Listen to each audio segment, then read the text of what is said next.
Good morning. খাজিয়ারে সকালবেলা 7:30 বাজে। এখন কিন্তু সামনেটা দেখুন, পুরো বরফ না হলেও পুরো সাদা হয়ে গেছে, মানে সারা রাতে যে শিশির পড়ে সেটা জমে গেছে। এবং লেকটাও আমি দেখতে পাচ্ছি, লেকটাও যেটা লেকের ওপরটাও কিন্তু সাদা হয়ে গেছে পুরো। তো ফাইনালি আমরা একটু বরফ পেয়েছি। আমার বন্ধু সে খুব এক্সাইটেড, সে চাইছিল একটু যাতে স্নোফল হয়, কিন্তু সেটা নয়। বাট ফাইনালি একটু বরফ দেখতে পেয়েছে। চলুন যাওয়া যাক।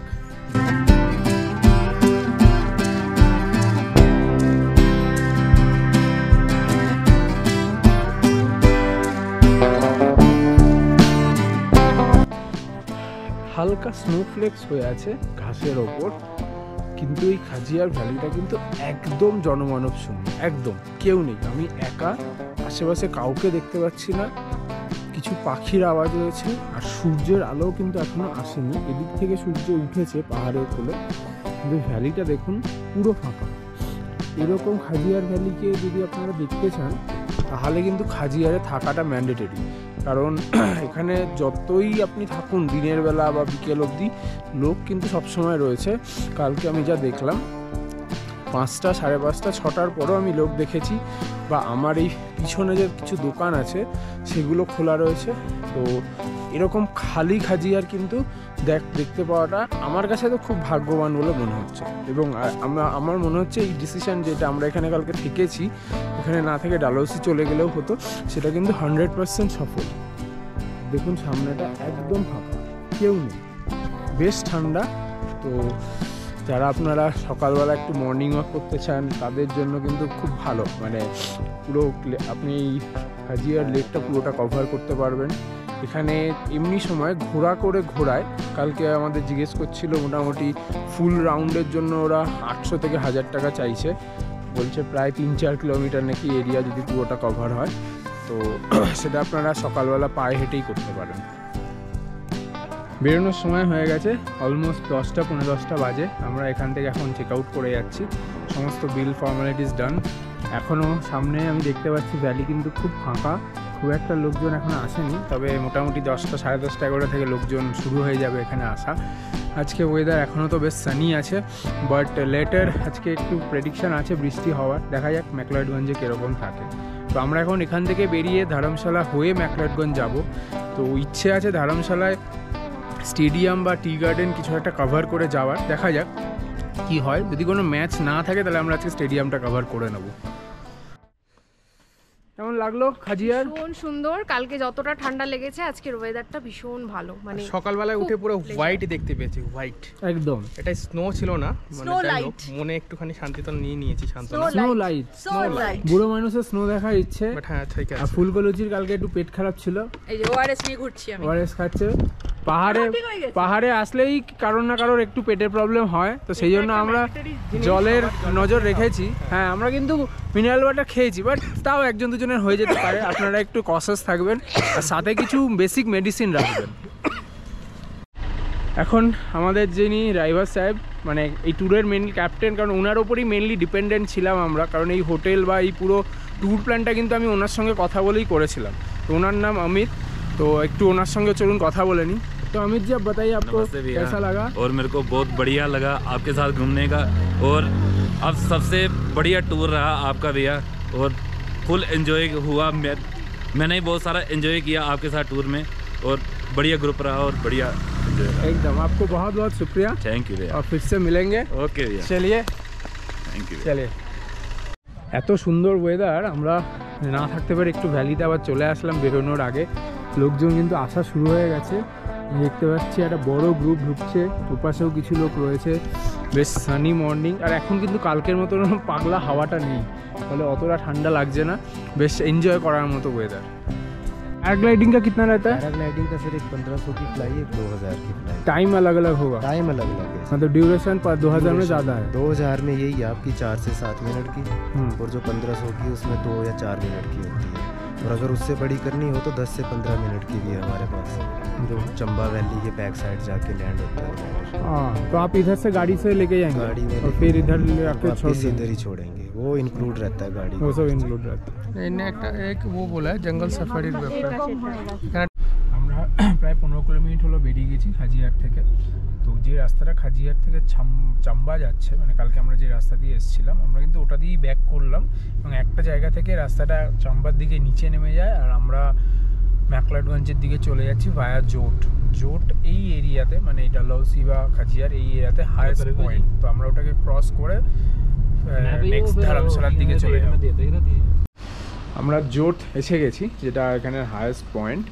এখানে একটু দাঁড়ালাম, এখানে আমাদের ড্রাইভার সাহেব বললেন যে এখানে খুব ভালো বরফি পাওয়া যায়, তো একটু ট্রাই করি, চলুন খেয়ে দেখা যাক কীরকম, তারপর জানাচ্ছি আপনাদের।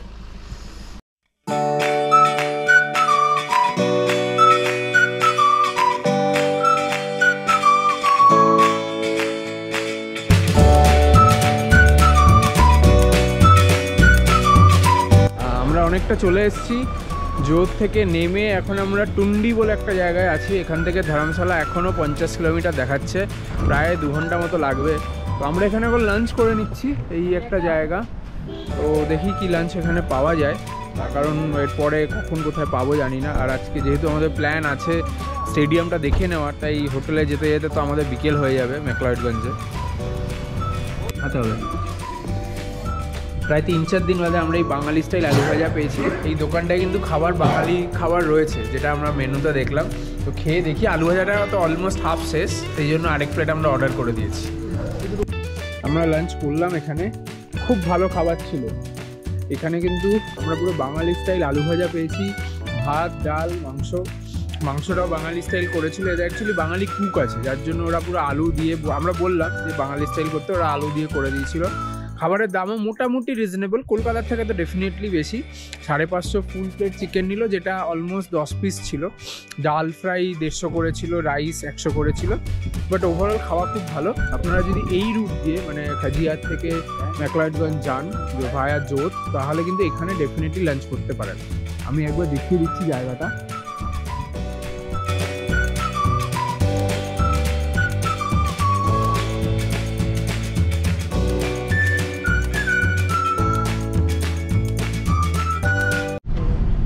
ধর্মশালা ঢুকে গেছি, এখন স্টেডিয়ামের দিকে যাচ্ছি। তো আজকে যদি কোনো গেম বা কোনো ম্যাচ বা কোনো ইভেন্ট না থাকে, তাহলে আমরা একবারে স্টেডিয়ামটাই দেখে নেব।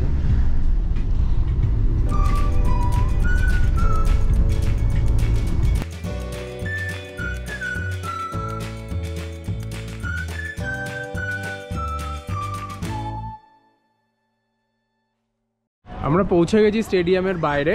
এই রাস্তাটা আমি আপনাদের দেখিয়ে দিচ্ছি। এখানে কিন্তু 30 টাকা করে পেমেন্ট প্রতি টিকিট, কিন্তু এখানে অনলি ইউপিআই আর কার্ড পেমেন্ট, নো ক্যাশ।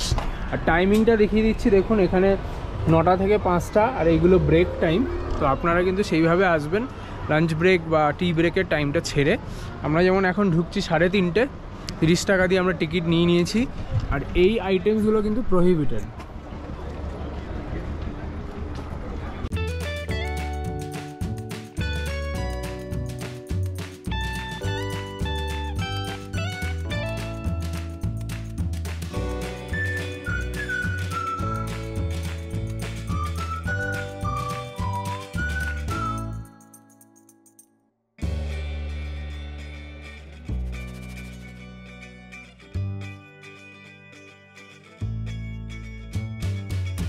এখানে কিন্তু পুরো মাঠটা ওপেন না, মানে যেমন ড্রেসিং রুম বা প্লেয়ার্স কর্নার সেরকমভাবে ওপেন না, শুধু এই একটা স্ট্যান্ডই ওপেন ফর ভিজিটার্স।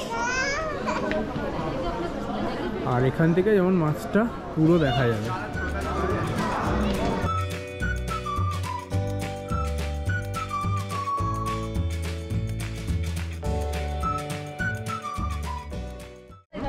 এই স্টেডিয়ামটা 2003-এ প্রথম তৈরি হয়েছিল, আর 2017 এখানে প্রথম টেস্ট ম্যাচ হয়, যেটা ইন্ডিয়া অস্ট্রেলিয়ার মধ্যে। বাট তারপর থেকে কিন্তু এখানে অত ইন্টারন্যাশনাল ম্যাচ হয়নি। বাট লাস্ট 2023-এ এখানে যে ওয়ার্ল্ড কাপ হয়েছিল ইন্ডিয়াতে, তাতে 5টা ম্যাচ ইনক্লুডিং ইন্ডিয়া নিউজিল্যান্ড ম্যাচটাও এখানেই হয়েছিল। বাট এই স্টেডিয়ামের মেন যেটা ইম্পর্টেন্স, সেটা হচ্ছে এটার যে হাইট, মানে ধর্মশালা তো একটা হিল স্টেশন, সেখানে এই স্টেডিয়ামটা বানানো এবং ইনফ্রাস্ট্রাকচার, এটা কিন্তু একটা যথেষ্ট ভালো, মানে ওয়ার্ল্ডের মধ্যে যথেষ্ট নোটেবল একটা ফ্যাক্ট। আর এই স্টেডিয়ামের টোটাল ক্যাপাসিটি 21,000 মতো, বাট কিছুটা রিডিউস করা হয় depending upon the demand and the situation.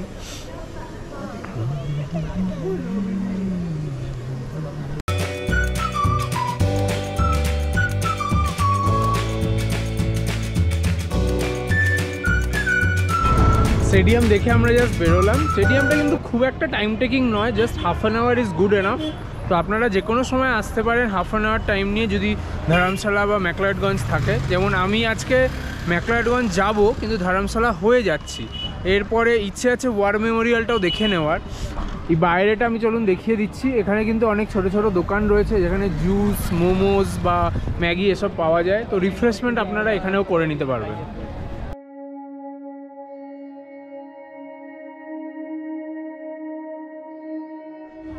আমরা এখন এসছি ওয়ার মেমোরিয়াল, 20 টাকা করে টিকিট।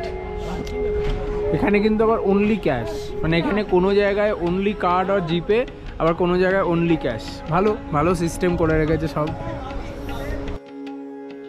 কার্গিল ওয়ারের একটা শর্ট ডিটেল কিন্তু এখানে দেওয়া রয়েছে। এই যে ক্যাপ্টেন বিক্রম বাত্রা, যার নামে এই মুভিটাও হয়েছিল, সেই মুভিটা কি আপনারা ডেসক্রিপশন বক্সে কমেন্টে বলবেন। ওয়ার মেমোরিয়াল আমরা ভেতরে ঢুকলাম। এখানটা কিন্তু বিভিন্ন রকম করা রয়েছে। কি আমরা ডালহৌসিতে যে বিজিস পার্কটা দেখলাম, এটা তারই একটু লার্জ ভার্সন বলা যায়। বাট এখানে অত রেপ্লিকা নেই, বাট এখানে অনেক মেমোরিয়াল, যেহেতু অনেক ডিটেলিং দেওয়া রয়েছে, অনেক সোলজার জওয়ানদের নাম, তাদের 10 ইয়ার, আর পুরো এরিয়াটা এরকম সুন্দর, মানে বেশ এটা একটা বড় পার্ক যেটাকে এইভাবে এরা ডেকোরেট করেছে বা এইভাবে সাজিয়েছে। আর মেন মেমোরিয়ালটা আমরা এখন যাচ্ছি। এখানে কিন্তু এরকম প্রচুর ওয়ালে পুরো ডিটেলিং, মানে ইয়ার নাম্বার এরকম লেখা রয়েছে। যেমন অপারেশন বিজয় কার্গিল, তাদের পুরো ডিটেলিং রেজিমেন্টের এখানে পুরো নাম এমব্রচ করা রয়েছে। এখানে এটা হচ্ছে মেন যে মেমোরিয়ালের মেন পার্টটা, সেখানে পুরো এরকম 4টে ওয়াল করে পুরো তার ডিটেলিং লেখা রয়েছে। ওখানে যেমন আমি দেখতে পাচ্ছি এটা ইন্ডো পাক ওয়ার 1965-এ, এটা ইন্ডিয়া চায়না ওয়ার 1962-তে যেটা হয়েছিল। খুব সুন্দর করে কিন্তু এখানে লেখা রয়েছে পুরো ডিটেলিংগুলো। খুব শান্ত পরিবেশ, বেশ ভালো জায়গা।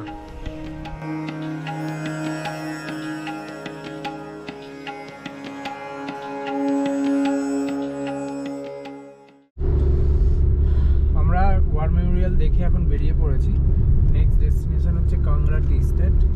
যদিও এখন 4:45 বাজে, তো almost end of the day, but ওই চা বাগানটা আমরা দেখে বেরিয়ে যাব টুয়ার্ডস ম্যাকলাউডগঞ্জ। আমরা এসে গেছি টি স্টেটে। এইটা হচ্ছে এন্ট্রি। একটা ছোট চায়ের দোকান রয়েছে, যেটা আই থিঙ্ক এদেরই এখানকার চাগুলো।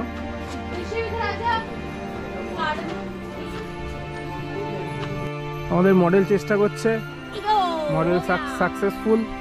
চা বাগান পরিদর্শনে এসছে, আর বুড়ো মানুষ ফুলকলুচি একটু ঘুরপথে আসছে। হ্যাঁ হ্যাঁ,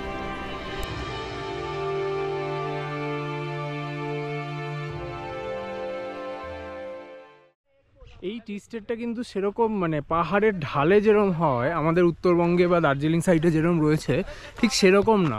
মানে কাইন্ড অফ একটু ফ্ল্যাট, একটু আপহিল আছে। যেমন আমি দেখাচ্ছি, দেখুন টি বেডগুলো কিন্তু এক লেভেলে রয়েছে, মানে দেখুন একই সেম লেভেলে।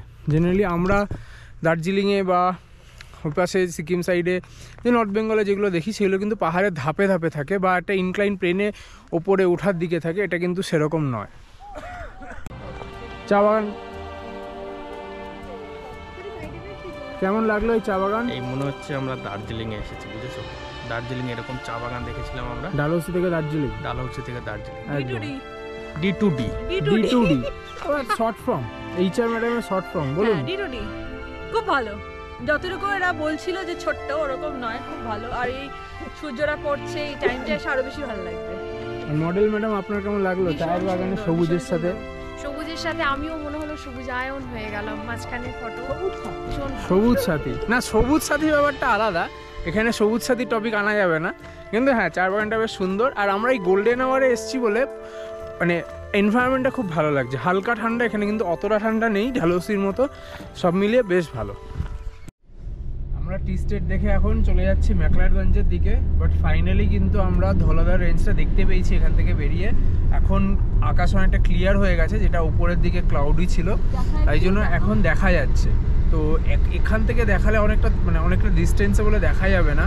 আমরা কালকে ম্যাকলাডগঞ্জ থেকে হোপফুলি অনেক বেটার ভিউ পাবো। অসাধারণ ভিউ পাওয়া যাচ্ছে এখান থেকে পুরো ধলাদার রেঞ্জের, আর ঠিক সানসেট হচ্ছে এবং সেই সানসেটের আলোটা পাহাড়ে পড়ছে বলে দারুণ লাগছে, পুরো একটা রেডিশ আভা, অসাধারণ। আমরা হোটেলে চেক ইন করলাম, হোটেল উডভিল ইন।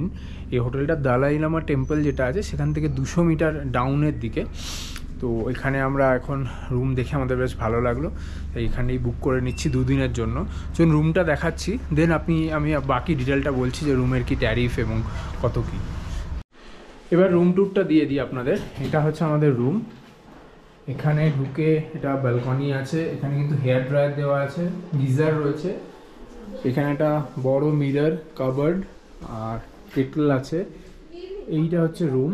রুমের ইন্টেরিয়ারটা বেশ সুন্দর, আর এখানে সোফা সেট রয়েছে, বেড সাইড লাইট রয়েছে, আর এইটা হচ্ছে ব্যালকনি। ব্যালকনিটা আপনাদের আমি এখন যদিও অন্ধকার ঠিক বুঝতে পারছি না, হ্যাঁ ব্যালকনিটা বেশ সুন্দর, আর এখান থেকে কিন্তু পুরো ভ্যালি ভিউ রয়েছে। তো এই হোটেলটা আমাদের প্রথমে বলেছিল 3000 পার ডে, তো আমাদের যেহেতু 2টো রুম 12,000 হচ্ছে 2 দিনে, আমরা ফাইনালি এটা 11,000-এ রাজি করিয়েছি। বাট এটা অফ সিজনে আরেকটু কম হওয়া উচিত বলে আমার মনে হয়, বিকজ অফ দ্য লোকেশান। এটা কিন্তু একদম ডালমা চক বা মেন যে মার্কেটের পজিশান সেখান থেকে একটু দূরে, দালাই লামা টেম্পলের কাছে। তো আমরা যেহেতু আগে থেকে বুকিং করিনি, তাই আমরা এটা দেখে নিয়েছি। আপনারা চাইলে কিন্তু নিয়ার বাই লোকেশানে বাজেট ওয়াইজ দেখতে পারেন, আর যদি মনে হয় যে হ্যাঁ একটু হেঁটে গেলে অসুবিধে নেই, তাহলে এটা খুব ভালো, কারণ এই প্রপার্টিটা বেশ নতুন এবং ঘরটা খুব ক্লিন। তো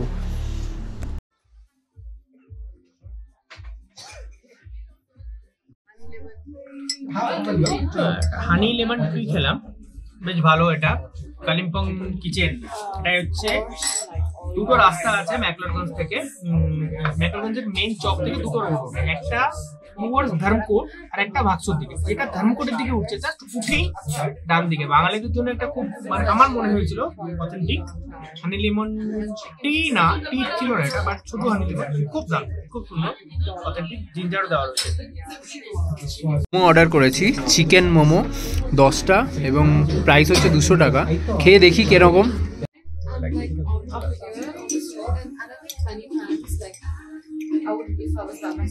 কেমন? অসাধারণ মোমো। বাইরে যতটাই ঠান্ডা, মোমোটা ভীষণই জুসি, আর এগুলো ভীষণই খুব ভালো। এটা হচ্ছে ম্যাকলাডগঞ্জের মেন মার্কেট এরিয়া স্টার্টিং। এই জায়গাটা কিন্তু ভীষণ হ্যাপেনিং। এখানে পরপর সব রেস্টুরেন্টস রয়েছে, বিভিন্ন ফুড জয়েন্টস রয়েছে। আমরা এখানে একটা ক্যাফেতে খেলাম, মানে কালিম্পং রেস্টুরেন্ট, যেটা এখনই দেখালাম। আর এখানেও কিন্তু অনেকগুলো আমি দেখতে পাচ্ছি যেগুলো রয়েছে। এখানে একটা খুব টিবেটিয়ান রেস্টুরেন্টও রয়েছে। So finally back to hotel. দেখালাম কোথায় কোথায় ডিনার করেছি আজকে। ম্যাকলাডগঞ্জে কিন্তু কিছু খুব ভালো ফুড জয়েন্ট আছে, বিশেষ করে যেহেতু এখানে টিবেটিয়ান কমিউনিটি রয়েছে, তাই টিবেটিয়ান ফুড বেশ ভালো পাওয়া যায়। আজকে আমরা কিছু টেস্ট করলাম, কালকে আরও করব। কালকে আমাদের প্ল্যান আছে ভাকসু, নাড্ডি, এগুলো ঘোরার। তো চলুন আজকে এখানেই শেষ করছি, কালকে আবার নতুন ব্লগে বাকি জায়গাগুলো দেখাবো। টাটা।